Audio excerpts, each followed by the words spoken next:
Buen día, chicos. Vayan poniendo su nombre y su matrícula para la asistencia y voy a llamar la lista también.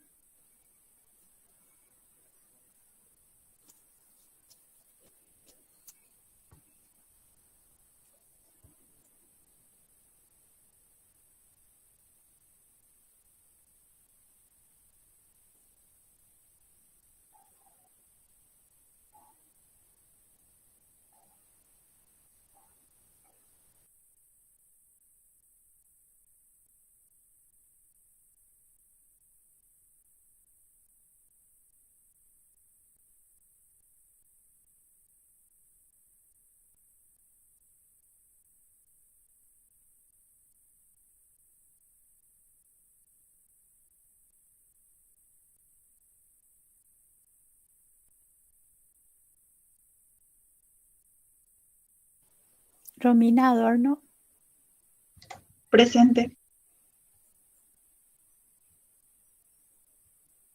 Rebeca Aldama, Sonia Aquino, Presente.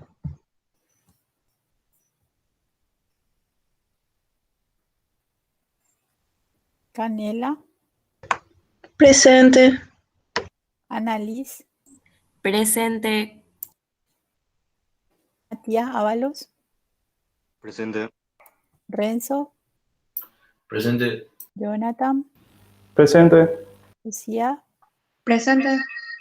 Clara,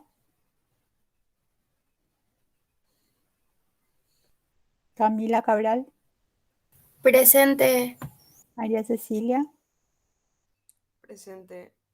William, Presente. María Belén, Presente. Elías, presente, dice, bueno. Ana Carmen, Presente, profe. Romina, Presente, profe. bueno, Clara, ya te leí.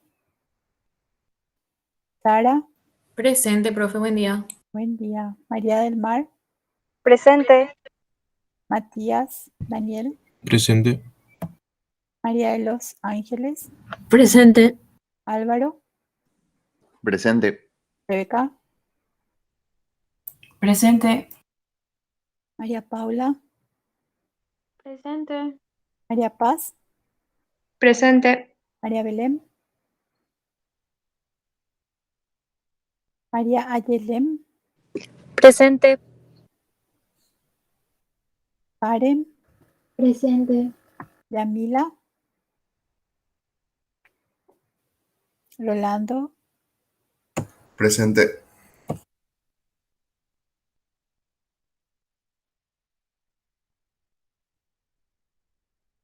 bueno. Patricia Ibarra, Presente. Ornella, Presente. Jessica Cuo, Presente. Alejandro Mareco, Presente, profe. Karina Inés, Rocío, Presente. Brian, Presente. José Carlos, Presente. Aldo Luis, Presente. José Fabricio, Presente. María Alejandra, Presente, profe. Evelyn Pérez, Presente. Alfredo Prieto, Presente. Gabriela, Presente. Vivian, Presente. no, Karina, no se te escuchó. Ahora ya te pongo presente. Carlos Rodríguez, Presente. María Mercedes, Presente. María Belén, Presente. Antonio, Presente, profe. Guillermo, Presente, profe. María Belén. Presente, profe. Profe Nicolás Icorio puso presente en el chat. Sí, a Nico ya le puse presente. María Belén Salazar. Presente. Bueno, los que me faltan es Karen, no, Yamila Gómez, que ahora entró. Después María Belén García, y Rebeca Aldama. Les vamos a escuchar a la profe Fabi hoy, va a hablarnos de los problemas de la tiroides. Vamos a salir todo hipertiroides, pero acá. Va a aprender muchísimo, reacelerados. Buenos días, ¿qué tal? Buenos días, profe. Buenos Buen días, día. alumnos. ¿Cómo están? Voy a proyectar un poquito.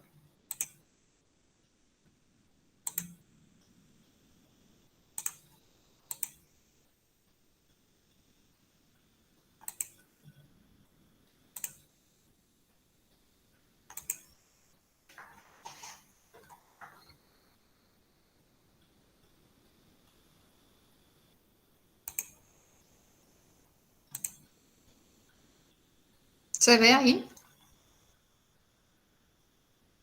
Sí, se ve, profe. Ok, bueno. Así como mencionó la doctora Ana, hoy vamos a ver un poquito las patologías que nos pueden dar la glándula tiroides, ¿verdad? Hay algunos, antes de adentrarnos en las patologías que puede haber, hay unos términos que tienen que manejar porque a medida que ustedes vean los libros van a ver que no definen ciertos términos y a veces complica la lectura y confunde la lectura. Entonces, a modo de que cuando empiezan a leer esto, no se queden un poco así atorados o atascados en el concepto general de las enfermedades que pueden producir esta patología, ¿verdad? Un término importante que tienen que saber es lo que significa tirotoxicosis, que no es lo mismo que hipertiroidismo, por eso están ahí apartados, ¿verdad? La tirotoxicosis pues, es un conjunto ya de signos y síntomas que puede tener el paciente, que derivan de una exposición en general de los tejidos, ¿verdad? A excesivas hormonas tiroideas, ya sea T3 o T4, ¿verdad? Pero esas hormonas excesivas pueden provenir de diferentes lugares, por ejemplo, tumores que están en las células germinales, como el coriocarcinoma que puede producir, o la mola o un teratoma ovárico en la mujer, pueden producir estas hormonas y entonces desarrollar lo que se llama tirotoxicosis, ¿verdad? Son síntomas y signos y síntomas clínicos que dan muy parecido a lo que sería un paciente con hipertiroidismo propiamente dicho, pero que en realidad vienen de otros tejidos ese exceso. Bueno, entonces son similares la parte de signos y síntomas en el paciente, que vamos a ver más adelante ahora en esta clase, cuáles son los síntomas clínicos que tienen la patología tiroides. El otro término que tienen que manejar en sí, el propiamente dicho, del hipertiroidismo en sí, que es un aumento de la actividad funcional de la glándula tiroides, eso sí, proviene de la glándula tiroides y es en sí la patología del problema está en la tiroides en sí. Vamos a ver también una clasificación que pueden haber hipertiroidismo primario, secundario, terciario, que vamos a ver más adelante la clasificación. Pero la característica del hipertiroidismo en sí, en general, es que hay un exceso de hormonas tiroideas. Finalmente lo que es, hay un exceso de hormonas tiroideas, que serían la T3 y la T4. Bueno, el hipertiroidismo, entonces podemos clasificarlo. Esto ya dieron en la parte de fisiología, vamos a repasar nada más, un repaso rápido, el eje hipotálamo, hipófisis, tiroides, ¿verdad? En este caso, ustedes saben que el hipotálamo es el que se encarga de secretar la hormona liberadora de tirotropina. Esta hormona liberadora de tirotropina va a estimular en las células tirotropas de la hipófisis, que están en la adenohipófisis, para secretar TSH. Y esas otra vez estimulan a la glándula tiroides para sintetizar la T3 y T4 finalmente.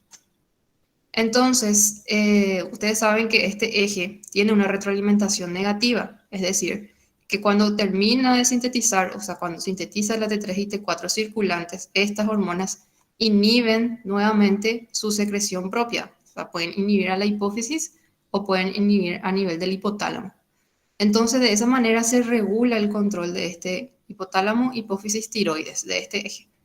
Ahora, justamente las patologías pueden entonces asentar de acuerdo a qué eje se vea afectado. En el caso del hipertiroidismo, podemos entonces clasificarlas en hipertiroidismo primario, hipertiroidismo secundario o terciario. Si el problema está en la tiroides en sí propiamente dicha, o sea, el problema es la tiroides, se llama hipertiroidismo primario.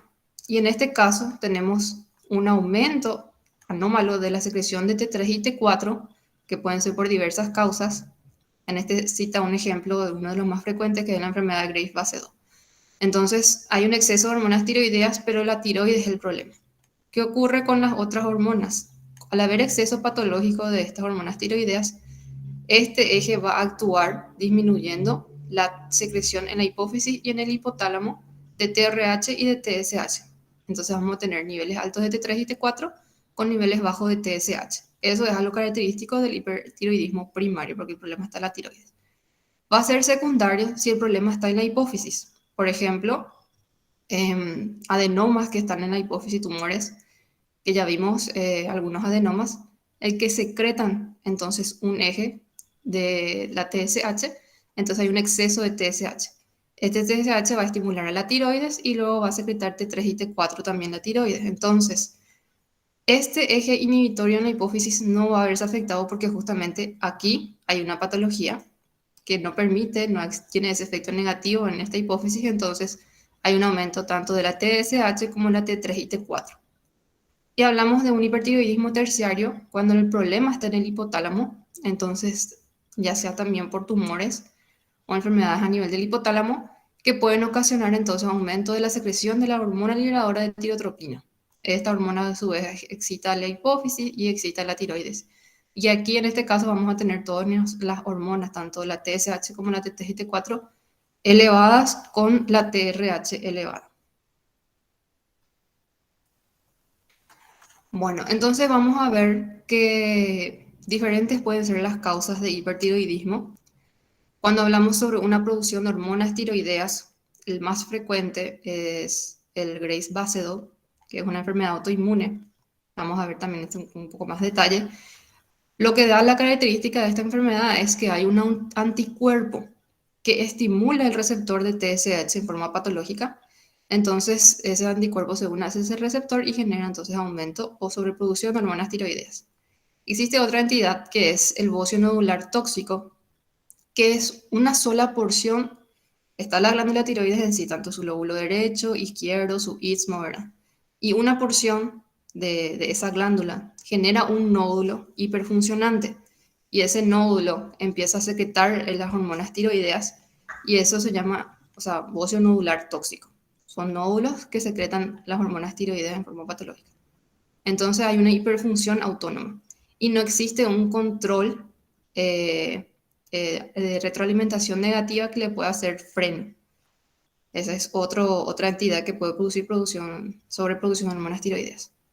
Después tenemos otras causas que son destrucción de la glándula tiroides, que se deben, por ejemplo, a inflamaciones de la glándula tiroides, como una tiroiditis subaguda granulomatosa, que se libera en forma patológica la hormona que está almacenada. Ustedes saben por histología que la glándula tiroides tiene folículos y que dentro de los folículos están el coloide.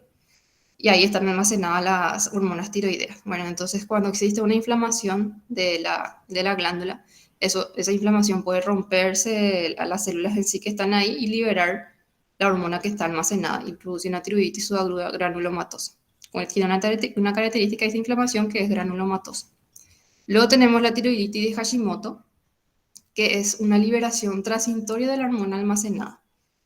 También dentro de la tiroiditis de Hashimoto están algunas infecciones que pueden desencadenar a la tiroiditis de Hashimoto, principalmente algunas infecciones virales y algunas predisposiciones que tienen algunos pacientes, entonces pueden desencadenar esta tiroiditis de Hashimoto. Ya vamos a ver. Y luego están las tirotoxicosis medicamentosas, que es por una ingesta excesiva de hormona exógena. Esto ocurre generalmente cuando no hay un control del tratamiento que nosotros le damos a los pacientes. Por ejemplo, estamos tratando una patología tiroidea que produce hipotiroidismo, le estamos dando al paciente en forma de pastillas, la hormona T3 y T4 en forma artificial, ¿verdad? Y ese exceso de ese paciente no controla o no hace seguimiento correcto, entonces empieza a ingerir en forma excesiva las dosis que tiene que ingerir y entonces le puede producir un cuadro de hipertiroidismo por un exceso de consumo de pastillas, ¿verdad? De medicamentosa. Bueno, vamos a ver entonces la enfermedad de Graves-Basedow. Como les dije anteriormente, esto usted tiene que imaginarse que es dentro de la célula tiroides, están las células foliculares, y esas células foliculares tienen un receptor de la TSH. ¿Qué ocurre en el Graves' Basedow? Hay un anticuerpo que se une a ese receptor y ese anticuerpo va a estimular a este receptor y casi el 90% son estimulantes, ese anticuerpo. Van a ver que también hay anticuerpos contra este receptor que pueden bloquearlos, pero en este caso, el de Graves' Basedow, este anticuerpo es estimulante de este receptor. Entonces va a ser síntesis y secreción hormonal la estimulación que va a producir. Y generalmente el Graves' Basedow, si tiene una persona Graves' Basedow, no va a tener, generalmente va acompañado de otras patologías autoinmunes. Por ejemplo, puede tener un paciente una artritis reumatoide y tener Graves' Basedow, desencadenar Graves' Basedow. O tener lupus y desencadenar también Graves' Basedow.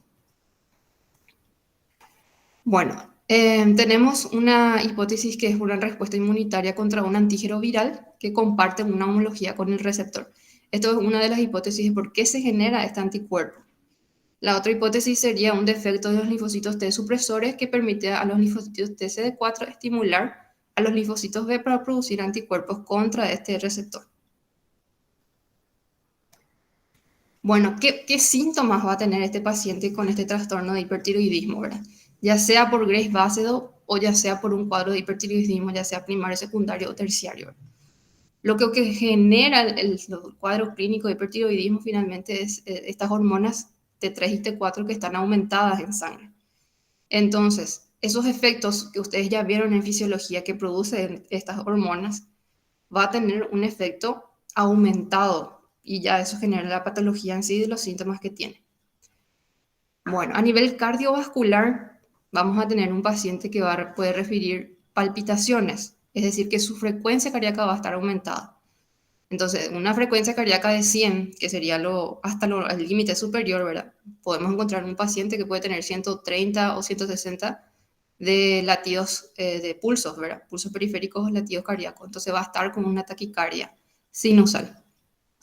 Esa taquicardia puede ser tan alta que puede llegar a la fibrilación auricular también. La vasodilatación que va a generar el aumento de estas hormonas puede producir disminución de la resistencia vascular periférica.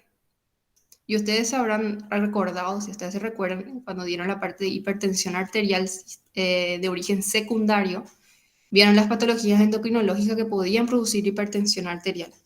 Dentro de esa patología estaba el hipertiroidismo, ¿verdad? En este caso podemos tener una hipertensión arterial, pero es sistólica, la hipertensión arterial predominantemente sistólica, porque la diastólica no se va a ver tan afectada por esta disminución de la resistencia vascular periférica que genera estas hormonas. Entonces vamos a tener una hipertensión arterial sistólica con un gasto cardíaco aumentado porque aumenta la precarga en estos pacientes y este aumento de la precarga genera aumento finalmente de la fracción de eyección y del gasto cardíaco. Y tenemos entonces una hipertensión arterial sistólica con una diastólica prácticamente normal o puede estar baja. A largo plazo, si tenemos un paciente ya crónico que está con hipertiroidismo, a la larga este paciente puede desarrollar una insuficiencia cardíaca congestiva con gasto cardíaco aumentado. Esta es una tablita donde muestra un poco la diferencia de la hipertensión que puede haber tanto en el hipertiroidismo como en el hipotiroidismo que vamos a ver también más adelante. Pero como les dije, la frecuencia cardíaca va a estar aumentada, la resistencia vascular sistémica en general va a estar disminuida, hay un gasto cardíaco aumentado, una fracción de eyección aumentada, ¿verdad? Y también, como está trabajando mucho el corazón, consume mucho oxígeno. ¿Por qué podríamos tener una taquicardia en este paciente, ¿verdad? Porque se incrementan los receptores beta-adrenérgicos a nivel cardíaco. Y también a nivel general, se disminuyen los receptores alfa y se amplifica la acción de las catecolaminas. Y esto genera entonces los efectos cardiovasculares que tenemos en un paciente con hipertiroidismo. Vamos a tener también otras afectaciones, ya sea neurológicas o psicológicas en los pacientes. Por ejemplo, paciente con hipertiroidismo sufre de nerviosismo, o sea, una paciente que está todo el tiempo uno le ve y está como acelerada, con mucho nerviosismo, puede tener también sudoración, ya sea en las palmas de la mano o en general en todo el cuerpo. Está más irritable, o sea, cosas banales de repente le pueden irritar o todo el tiempo está en un estado de hiperexcitación, de irritabilidad. Puede tener cuadro de psicosis, de manía. Va a haber exaltación de los reflejos osteotendinosos profundos que se le puede hacer también con el examen físico, como por ejemplo el examen que se le percute en la región de la rodilla. Y eso genera una hiperextensión del músculo de la pierna y eso son reflejos osteotendinosos exaltados, ¿verdad? Puede haber mala concentración o disminución de rendimiento en el trabajo escolar debido a eso.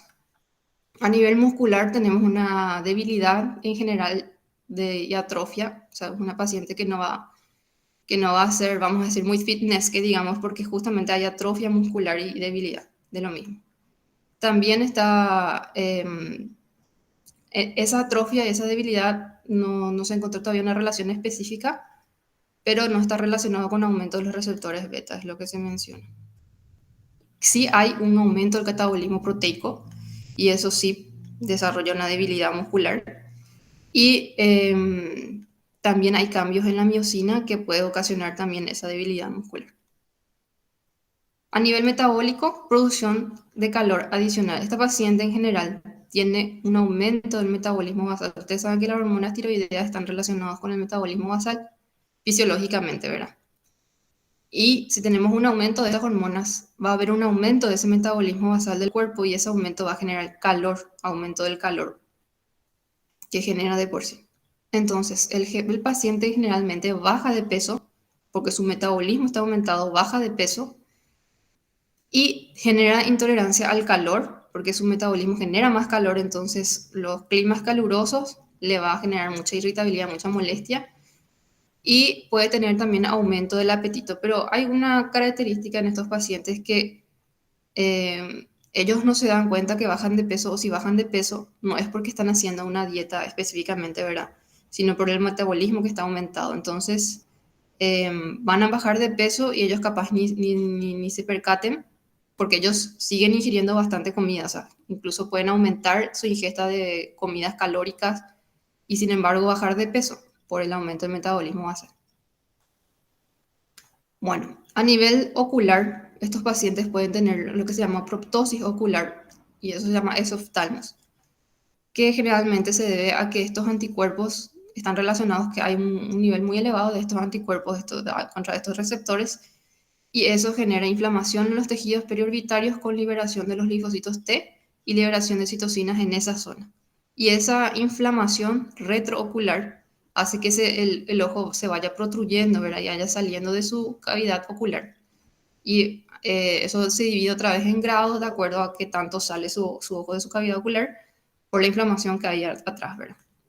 Ahí se acumulan también anticuerpos citotóxicos contra los fibroblastos que están también en esta zona, orbitarios y de los músculos orbitarios y del tejido tiroideo en general. Bueno, aquí vemos entonces una imagen de una paciente que está con un cuadro de hipertiroidismo, ¿verdad? Que podemos tener la proptosis, podemos tener bocio, que es aumento de la glándula tiroides, y el bocio podemos tener, como van a ver ahora en la clase asincrónica, hay una parte donde hablamos netamente del bocio, que puede ser de origen hipertiroideo y puede tener también hipotiroidismo, un paciente con bocio. Porque el bocio nada más lo que significa que es un aumento patológico de la glándula tiroides, o sea, un aumento, un agrandamiento de la glándula tiroides. Entonces puede tener el paciente con hipertiroidismo bocio también. Edema e inyección escleral, ¿verdad? Está rojo, eritematoso, la esclerótica que tendría que estar blanca. Esto está aumentado, entonces, y eso se llama inyección escleral. Y edema en general. También puede tener dermatitis. Bueno, y esos son en general los síntomas, como les digo, cardiológicos, a nivel neuronal, y al examen físico es lo que podemos encontrar. Entonces, ante esa sospecha, uno tiene que, o sea, ante estos síntomas y signos y síntomas, podemos sospechar un hipertiroidismo y tenemos que pedirle T3, T4 y TSH, T4 libre, obviamente el más ideal es pedirle el T4 libre, porque es la que tiene más acción fisiológica, ¿verdad? Que se puede medir a nivel, la T4 es lo que se suele pedir a nivel laboratorial, porque es más fácil medir la T4, pero la T3 es la que es activa. Y TSH, tenemos que pedir la TSH porque con eso podemos diagnosticar también y diferenciar los diferentes orígenes si es primario, secundario o terciario. Bueno, ahora vamos a hablar sobre la fisiopatología del hipotiroidismo. Después al final vamos a tener algunos casos. Bueno, las causas de hipotiroidismo, también así como hay en el hipertiroidismo, podrían ser primario, secundario o terciario. Tenemos también las que son adquiridas, o sea, del hipertiroidismo primario vamos a tener un TSH alto con un T3 y T4 bajo, porque hipotiroidismo son hormonas tiroideas bajas. Adquiridas pueden ser congénito, es decir, el paciente ya nace con este trastorno de la glándula tiroides, no tiene un desarrollo de esa glándula tiroides, eso se llama hipoplasia, o directamente no tiene la glándula tiroides, el bebé que nace sin glándula tiroides, y eso entonces obviamente genera un defecto en la biosíntesis de la acción hormonal, eso ya es congénito, y eso es hipotiroidismo congénito. Tenemos de causas adquiridas que serían por cirugía, por ejemplo, pacientes que se someten a una cirugía del cuello, ya sea por algún tumor que se encontró en la glándula tiroides o algún problema, un proceso que tenga de la glándula tiroides, se somete a cirugía y eso, posterior a la cirugía, desencadenan una disminución de la síntesis de hormonas tiroideas, ¿verdad? Porque no tienen a la glándula, porque se extirpó quirúrgicamente, entonces hay una disminución de la síntesis o liberación de esa glándula, de esa hormona, ¿verdad? O también por tratamiento por yodo radioactivo o drogas que hacen que se suprima la liberación de las hormonas tiroideas y eso genera el hipotiroidismo, que puede ser una de las causas, es una de las causas más comunes de hipotiroidismo. Tenemos luego la tiroiditis de Hashimoto, que les mencioné, de una destrucción autoinmunitaria. La tiroiditis linfocitaria o tiroiditis subaguda o de Kerbein, que es una tiroiditis granulocítica, que ya vimos también anteriormente, tiroiditis granulomatosa, ese es otro nombre. Estos son todos sinónimos, tiroiditis de células gigantes. Hay una disminución de la síntesis y liberación hormonal. Por fármacos, parte del tratamiento del hipertiroidismo se le dan algunos fármacos para contrarrestar y a veces es un control, por eso hay que hacer un control siempre de estos pacientes, ¿verdad? A veces ya hay un exceso de este consumo de estos fármacos y pueden desencadenar una disminución en la síntesis y liberación hormonal por parte de la glándula tiroides por causa de estos fármacos como el tiosinato, el litio, algunos otros fármacos como la amiodarona, el propiltiuracil y el metimazol, ¿verdad? El propiltiuracil sí se usa en patologías tiroideas. Estos son otras, por ejemplo, a nivel cardíaco se usa la amiodarona para antiarrítmicos. El litio se utiliza para como tratamiento de pacientes psiquiátricos o que tienen algún trastorno depresivo o maníaco. Entonces, estos fármacos pueden producir una disminución de la liberación de hormonas tiroideas y causan hipotiroidismo. Bueno, en el hipotiroidismo secundario, la falla estaría en la hipófisis y como ya vimos, el hipopituitarismo, ¿verdad? Puede ocasionar la secreción deficiente de TSH con las hormonas finalmente bajas. Y el hipotiroidismo terciario, que sería en el hipotálamo, el problema por las enfermedades hipotalámicas que presentan deficiente liberación de TRH. Bueno, entonces tenemos el hipotiroidismo, las características son los niveles de T3 y T4 bajas y con un TSH elevado. ¿Por qué vamos a tener TSH elevado? Porque trata de compensar el organismo, porque capta que hay pocas hormonas tiroideas, entonces hay un estímulo del eje hipotálamo-hipófisis. La hipófisis segrega grandes cantidades de TSH tratando de estimular esa glándula tiroides para que secrete las hormonas, ¿verdad? Entonces generalmente el TSH está elevado y las hormonas tiroideas están bajas. Hay otra entidad que se llama hipotiroidismo subclínico, en donde los niveles de T3 y T4 todavía no se ven afectadas, pero sí ya empieza a haber un ascenso de las hormonas de la TSH. Todavía no se sabe exactamente cómo ocurre, ¿verdad? Eso, ¿verdad? De que hay este cuadro, ¿verdad? Donde todavía no hay, donde la T3 y T4 están normal, pero sí, como ya empieza a captar aparentemente el organismo de que o va a haber una deficiencia de estas hormonas, entonces ya empieza a liberar la TSH. Y este se llama hipotiroidismo subclínico. TSH elevada, generalmente esto se agarra cuando va a empezar recién el paciente a tener hipotiroidismo, puede desarrollar hipotiroidismo, en donde la TSH ya está elevada, pero todavía esto está normal. Bueno, ¿qué síntomas vamos a tener en el hipotiroidismo? A nivel cardiovascular va a haber una disminución del gasto cardíaco, pero fíjense acá la diferencia con el hipertiroidismo. En el hipotiroidismo tenemos un aumento de la resistencia vascular periférica. Ese aumento de la resistencia vascular periférica entonces nos puede dar una hipertensión, pero diastólica. Puede haber bradicardia, miocardiopatía, insuficiencia cardíaca, porque también puede haber depósitos de mucopolisacáridos en esos tejidos. Hay debilidad muscular también. Si hacemos un dosaje de la ceca sérica puede estar elevada. Y puede haber también anemia en los pacientes, porque a nivel de la médula ósea va a haber una disminución de la eritropoyesis en esos pacientes. Entonces puede tener una anemia normocítica normocrómica. También hay una alteración en la absorción de la vitamina B12, entonces eso nos puede ocasionar la anemia macrosómica. A nivel neuromuscular tenemos un paciente con astenia, habla lento, tiene movimientos lentos, puede tener también alteración en la postura en general, como para caminar, y es todo más lento en él, y puede tener incoordinación también de los movimientos. Debilidad del diafragma, retención de CO2, que eso finalmente nos puede llevar a la apnea del sueño. A nivel laboratorial, si le hacemos un dosaje del sodio, pueden tener ellos hiponatremia, y esto finalmente se cree que se debe a una reducción del péptido natriurético atrial que ellos sufren. Los pacientes con hipotiroidismo pueden tener una reducción del péptido natriurético atrial.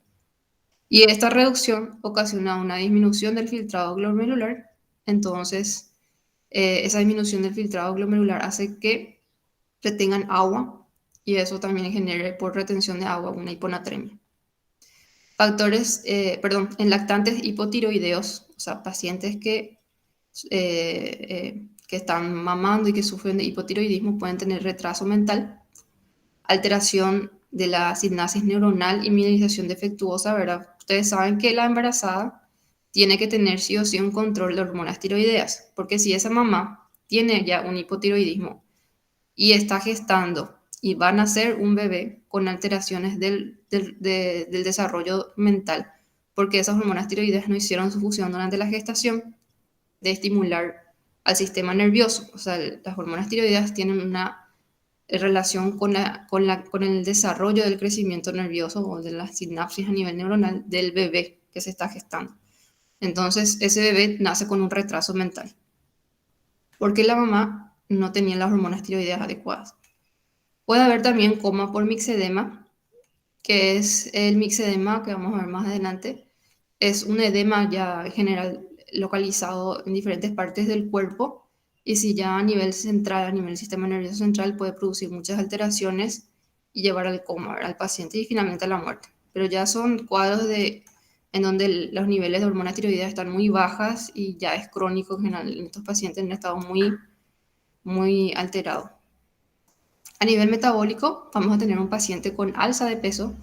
A diferencia del hipertiroidismo, acá tenemos un paciente que tiene aumento de peso, pero no por un aumento del aumento de la grasa corporal en sí, sino que sufre edemas y hay retención de líquidos. Entonces, hay un aumento de peso que puede ser en forma brusca o progresiva, pero generalmente tiene más relación con el aumento del agua que retienen líquidos.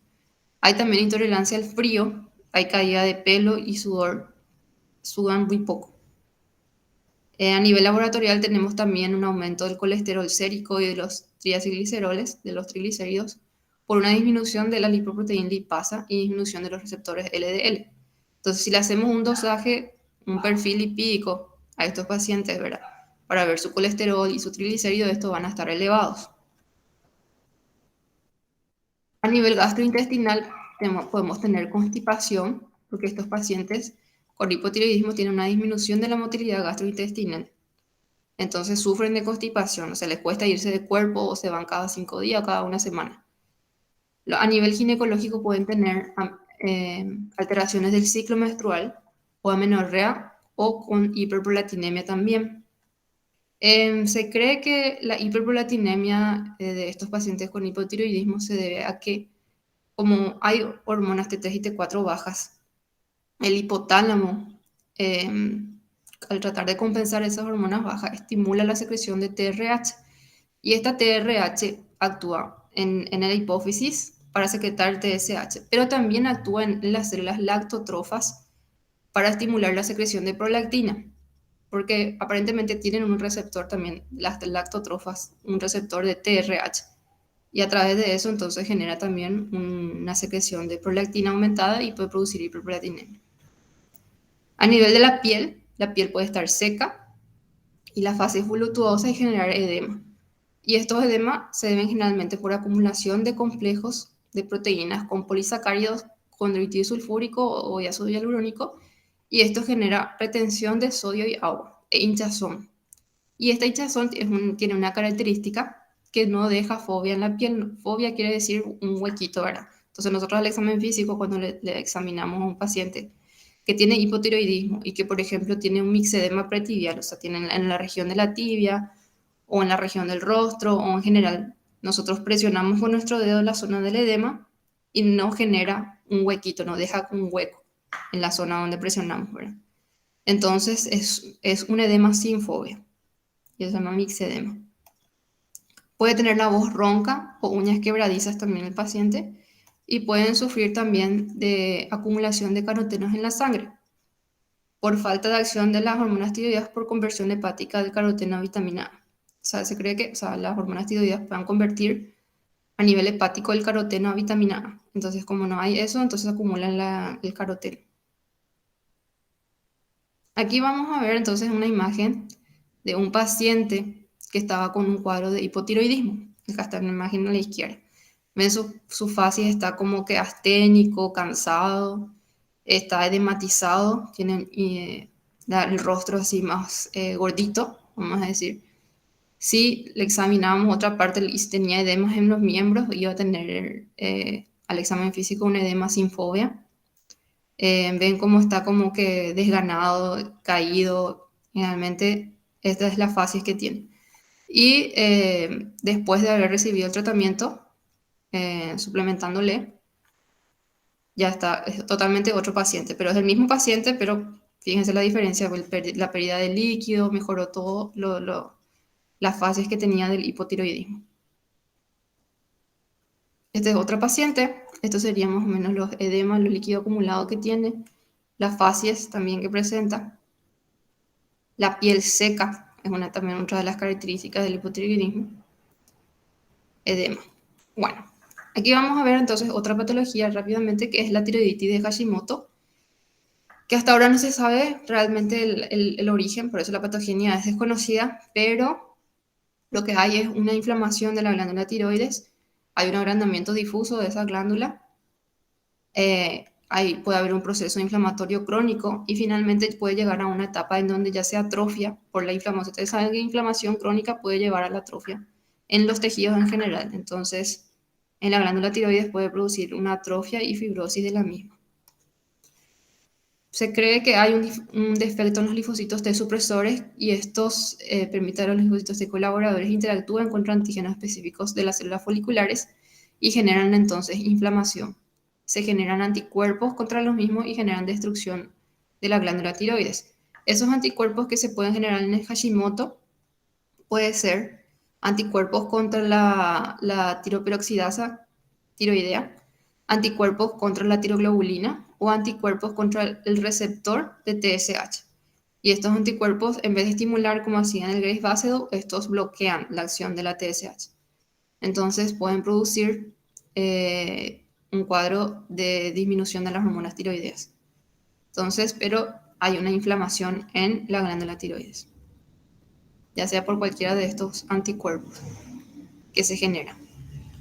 Los anticuerpos se pueden dosar, en la práctica médica se dosan estos anticuerpos, pueden estar elevados, anticuerpos contra tiroglobulina, contra la TPO en una fase primaria de la enfermedad. Después, al pasar el tiempo, pueden desaparecer estos contra la tiroglobulina y quedarse solamente elevados contra la tiroperoxidasa. Y a veces este anticuerpo que bloquea el receptor se encuentra elevado en la tiroiditis atrófica y o a veces en madres lactantes sin tejido tiroideo detectable. O sea, eso puede ser uno de los orígenes de por qué hay hipotiroidismo congénito, ¿verdad? O sea, porque la mamá tiene también T4 o T3 disminuidas. Niveles altos de anticuerpos. Si nosotros dosamos a un paciente estos anticuerpos y tiene muy altos esos anticuerpos, hay que pensar en la enfermedad de Hashimoto. Si los niveles son moderados y vemos, por ejemplo, que es anticuerpo contra el receptor de TSH, pero es uno que estimula, va a ser enfermedad de Graves, ¿verdad? O neoplasias que pueden haber también, o el bocio multinodular. Y si tenemos niveles bajos, generalmente se ven en ancianos. Hay algo que está relacionado con esta enfermedad de Hashimoto, es que tienen el antígeno de histocompatibilidad, HLA-DR5, generalmente tienen una patología en esto, ¿verdad? Y esto se relaciona a otras enfermedades autoinmunes también. Si un paciente con lupus, con artritis reumatoide, puede desarrollar una tiroiditis de Hashimoto, o que tengan una patología autoinmune de base, puede desarrollar tiroiditis de Hashimoto, justamente puede estar relacionado con esto. Bueno, entonces esos son a grandes rasgos las dos entidades, hipertiroidismo e hipotiroidismo. Y vamos a ver entonces un caso clínico para ver si pudieron correlacionar algunos síntomas con la patología. ¿Algún voluntario que quiera leer este enunciado?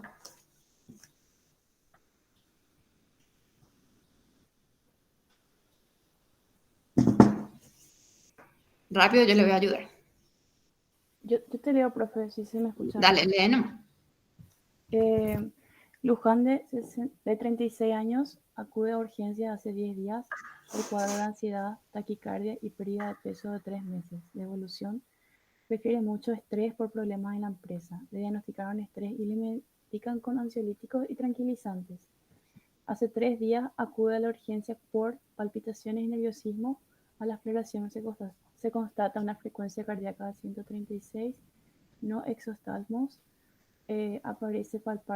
parece palparse bocio, que es dudoso, y en el laboratorio encontramos la TSH 0,01, la T4 4,5 y anticuerpos anti-TRAP muy elevados.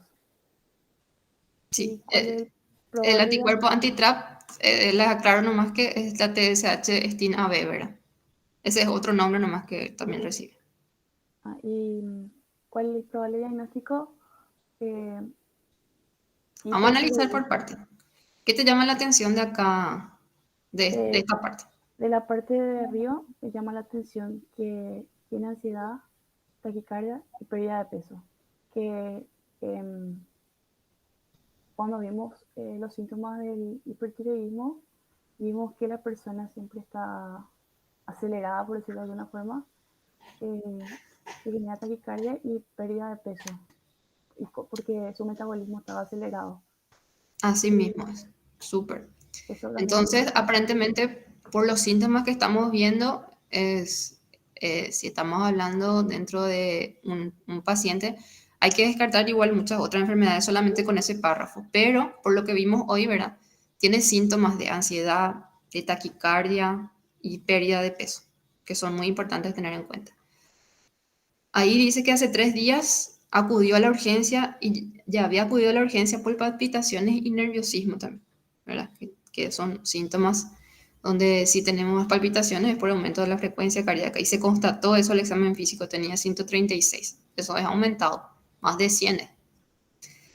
Bueno, lo que no tenemos son esos oftalmos y lo que puede aparecer, que aparece en el examen físico, que se le palpó la glándula tiroides y aparentemente podría estar aumentado, ¿verdad? Por eso dice bocio, pero dudoso, ¿verdad? Pero aquí hay algo importante, por eso se pide ante la sospecha, ¿verdad? Laboratorio, ¿verdad? Aquí vemos laboratorio. ¿Qué te llama la atención del laboratorio? Tenemos una TSH muy disminuida y la T4 está muy aumentada. Sí, muy bien. Entonces, dentro del laboratorio que nosotros pedimos, TSH y T4, ¿verdad? La TSH está disminuida y T4 aumentada. Y vemos también otro dato importante que nosotros pudimos dosar anticuerpos. O sea, tiene anticuerpos este paciente también. Anticuerpos contra el receptor de TSH. Eso es lo que se vio acá. TSH, STIM, AB son anticuerpos. Y estos estaban muy elevados. Bueno, entonces, ¿cuál es su probable diagnóstico y justifique su respuesta? ¿Cuál crees que sería? Hipertiroidismo. Hipertiroidismo, muy bien. ¿Es primario, secundario o terciario? Eso no me acuerdo bien, profe, pero era que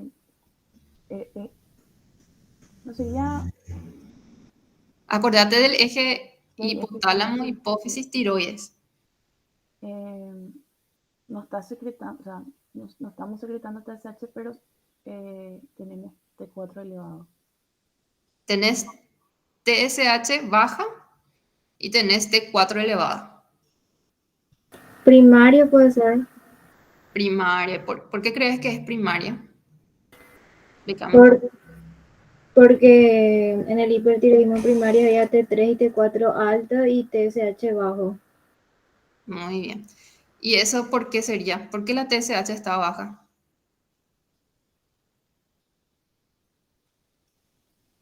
En un hipertiroidismo primario, ¿por qué la TSH está baja? Porque hay una lesión en la glándula. Puede ser porque hay mucho T4, profe. Hay una Entonces, para no retroalimentación estimular negativa. más la producción de las hormonas tiroides. Ujú. ¿Y cómo se llama eso? O sea, ¿qué es lo que pasa? ¿Ustedes vieron la parte de endocrinología, cómo se regulaba? Retroalimentación negativa, profe. Sí, ahí está, esa es la clave. Entonces, la T4 elevada, por retroalimentación negativa en estados fisiológicos, va a inhibir a la hipófisis para que no secrete más la TSH, porque ya hay un aumento de hormonas tiroideas. Y entonces va a inhibir. Y la TSH va a disminuir porque se capta que hay muchas hormonas tiroideas circulando en cantidades enormes. Entonces, hay una supresión por retroalimentación negativa del eje hipotálamo-hipófisis. Entonces, tanto la TRH como la TSH van a estar disminuidas. Pero la glándula tiroides produce en forma patológica este exceso de hormonas, ¿verdad? Entonces, esto va a estar aumentado y esta TSH va a estar disminuida. Entonces, con eso nosotros podemos identificar si es primario, secundario o terciario. Muy bien. Bueno, hipertiroidismo por la clínica, ansiedad, taquicardia, pérdida de peso, TSH suprimida y T4 elevado. Después dice si es secundario o terciario, eso ya dijeron. Primario porque la TSH está suprimida. Si fuera secundario o terciario, la TSH estaría elevada. ¿Se entiende esa parte, verdad? Por el eje. Ustedes tienen que dominar por eso el eje hipotálamo-hipófisis, tiroides. Y van a ver que ahí van a poder diferenciar. ¿Cuál es el mecanismo fisiopatológico del hipertiroidismo en esta paciente? ¿Cuál creen que es el mecanismo? Por el anticuerpo del receptor, profe, que es estimulante. Así mismo. Hay un anticuerpo que está actuando con el receptor de la glándula tiroides, de las células foliculares. Entonces, hay un aumento de esas hormonas por estímulo de ese receptor. Y eso es autoinmune porque son anticuerpos lo que se dosó ahí. Autoinmune porque los anticuerpos anti-TRAP están muy elevados. Y eso es una de las características de la enfermedad de Graves-Basedow. Tenemos anticuerpos contra el receptor de TSH elevado. Entonces tenemos un estímulo ahí. Y eso es. Podemos entonces con esto confirmar que es una enfermedad de Graves-Basedow. Bueno, ¿cuál es el mecanismo fisiopatológico de las palpitaciones en este paciente? Ya le enseñé a responder.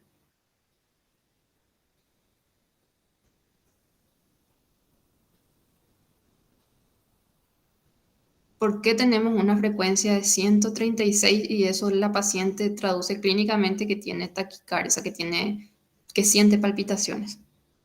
¿Qué es lo que pasa a nivel fisiopatológico? ¿Aumenta el gasto cardíaco?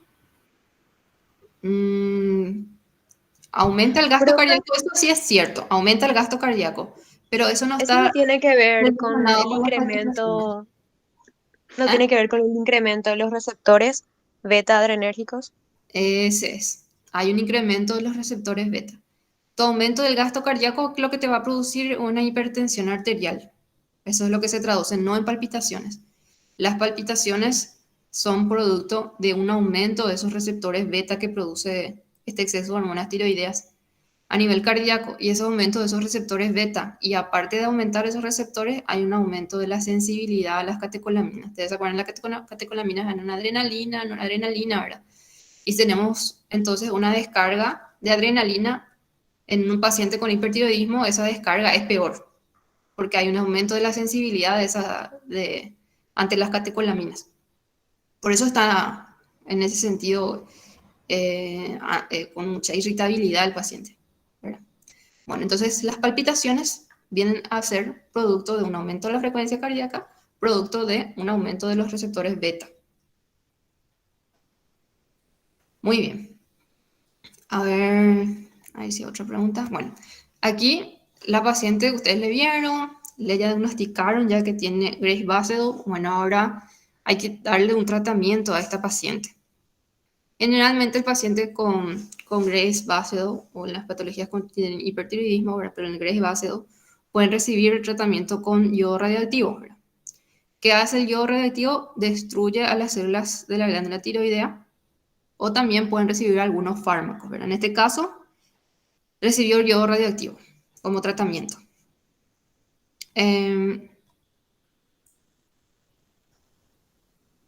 Después de 2 meses de la administración del yodo radioactivo, acude a un control de peso, o sea, vuelve otra vez al consultorio de ustedes, se fue, la paciente hizo el tratamiento, después volvió de 2 meses, pero volvió con un aumento de peso, ya la piel estaba seca, tenía progresiva y tendencia a la depresión.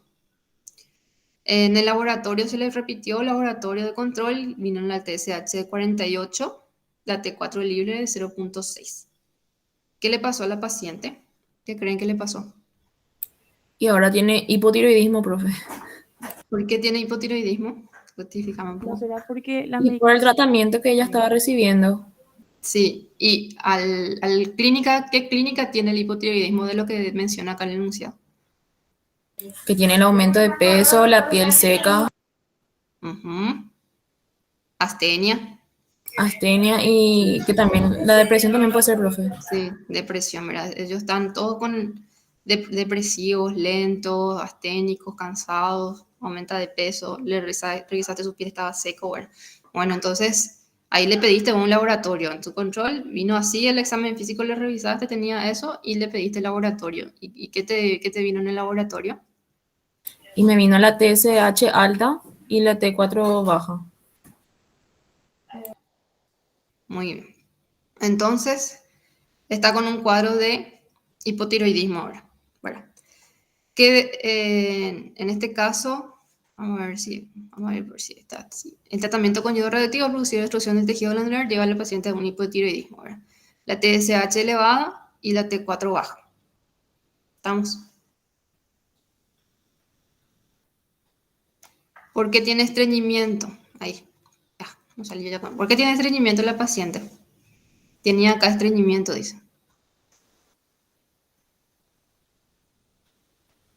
Por la disminución de la T4 libre, lo que causa una disminución en la motilidad gástrica. Así mismo, gastrointestinal, o sea, tanto a nivel del estómago como el intestino, hay una disminución de ese peristaltismo que tiene que haber, ¿verdad? Entonces, eso le genera estreñimiento a la paciente. Bueno, estas son las últimas preguntas. Bueno, nosotros habíamos mencionado dentro del hipotiroidismo que el paciente puede tener aumento de peso. ¿Por qué podría tener un aumento de peso en este paciente? A un exceso de tejido graso, a una acumulación de mucopolisacáridos, a retención de sodio y agua. ¿B y C son correctas o todas? ¿Qué creen ustedes? B y C. ¿Por qué crees eso? ¿Y por qué oíste la clase, profe? No, Porque pero ¿qué te recordás de eso? Y que había, o sea, que el edema era por la retención de sodio y agua. Y que eso era lo que le hinchaba al paciente. ¿Y qué tiene que ver los mucopolisacáridos ahí? ¿Qué ocasionaban ellos? ¿Qué es mucopolisacárido?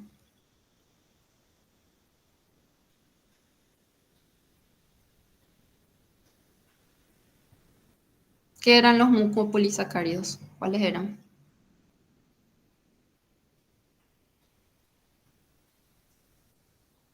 ¿Nadie se acuerda? Son moléculas que atraen agua. Sí, O sea, retienen agua por la carga que tienen. Sí, son mucosas, ¿verdad? O sea, son de la condroitin sulfato, son del tejido, vamos a decir, conectivo, ¿verdad? Que está normalmente ahí, ¿verdad? Y eso se acumula en forma patológica en el hipotiroidismo, hay un aumento de esos mucopolisacáridos. Y ese aumento de esos mucopolisacáridos atrae, por su carga que tienen estos mucos, vamos a decir, atraen el agua. Y así se acumula y generan edema que vieron en el rostro de las pacientes como tenían esos edemas, ¿verdad? Puede ser localizado, puede ser general. Pero esto genera edema y retienen en eso, por eso retienen agua, ¿verdad? Y retienen sodio también. Retienen sodio, aparte de esto, por el aumento de peso de retener sodio y agua y acumulación de mucopolisacáridos. Les menciono que también tiene que ver con el péptido natriurético atrial, que en un paciente con hipotiroidismo tiene un descenso de ese péptido natriurético y eso hace que el péptido natriurético pues se elimina, tiene que eliminar también agua, ¿verdad? Pero no elimina. Entonces retiene agua también. Sepan nomás también eso. Por una disminución del filtrado glomerular. Bueno, eso es toda la clase de hoy. ¿Alguna pregunta? Este está en el McPhee y creo que les puse acá. McPhee y Farreras era. Voy a contar algo porque me piden que cuente. Sí. El yodo radiactivo que le dieron a la paciente lo que hace es prácticamente quemar la tiroides por dentro. Y esa persona, cuando recibe ese yodo radiactivo, durante una semana tiene que aislarse porque esa persona es radiactiva y transmite radiación. Para que ustedes sepan nomás, ¿verdad? Aparte, esa persona ya queda generalmente con un hipotiroidismo, porque como les digo, es como prácticamente cocinar tu tiroides con ese yodo radiactivo. Y esa persona va a tener un requerimiento de T4 ya de por vida. Y por eso la paciente, por lo visto, no se fue enseguida a su control con su médico y al no ir enseguida, que es típico de nuestros pacientes, ¿verdad, Fabi? Sí. Al no ir enseguida, empezó a hacer un hipotiroidismo ya secundario al tratamiento, que si ella enseguida acudía a su control, ella no iba a tener, o sea, ya se le iba a empezar su T4 y ella ya iba a empezar con su tratamiento, ¿verdad? Entonces, para que ustedes sepan que el yodo radiactivo es el tratamiento del hipertiroidismo que no está respondiendo a los antitiroideos orales. O sea, ya sería la última instancia, vamos a decir. Pero después el paciente ya queda con ese requerimiento y si no acude, pasa esto, que se pasa al otro lado del paciente, ¿verdad? Se pasó al lado oscuro de la fuerza. Bueno, eso para comentar nomás, y que hay muchísimos pacientes con hipertiroidismo autoinmune en nuestro país y pacientes con hipotiroidismo hay muchísimo también. Es muy importante que piensen en estas patologías porque tenemos muchos, ambos. Así mismo es.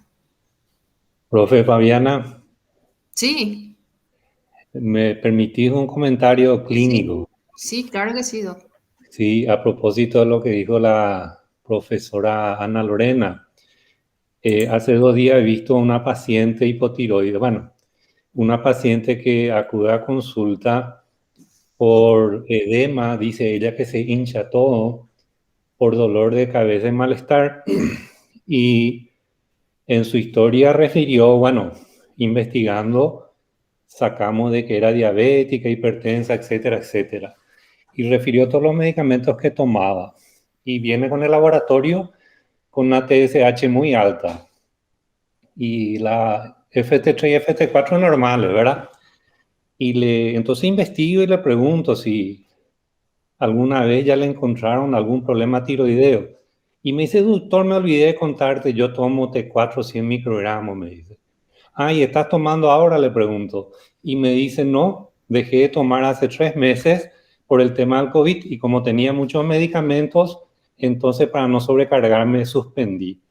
Y como yo le dije, señora, suspendiste el más importante de tus medicamentos. Así mismo. Porque como explicaste súper bien, la hormona tiroidea funciona, hace un efecto un cierto tiempo, pero cuando deja de hacer efecto, el hipotiroidismo es muy peligroso y muy difícil de tratar.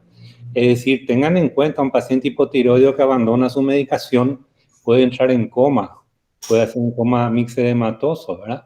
Entonces, la patología tiroidea, como dicen, es muy frecuente, van a ver frecuentemente, y sobre todo el paciente con hipo o hipertiroidismo que abandona su medicación. Excelente clase, profe Fabiana, gracias. Gracias. Así mismo es. Nuestros pacientes, muy pocos son lo que son. Siguen al pie de la letra el tratamiento o se van a sus controles. Piensan que no sé qué es lo que piensan realmente. Pero así es. Excelente, profe. Gracias. Bueno. Chao, chao, chicos. Chao, gracias, profes. Chao, chao. Chao, doctora, gracias. Chao, gracias. Chao, profe. Chao, profe, gracias.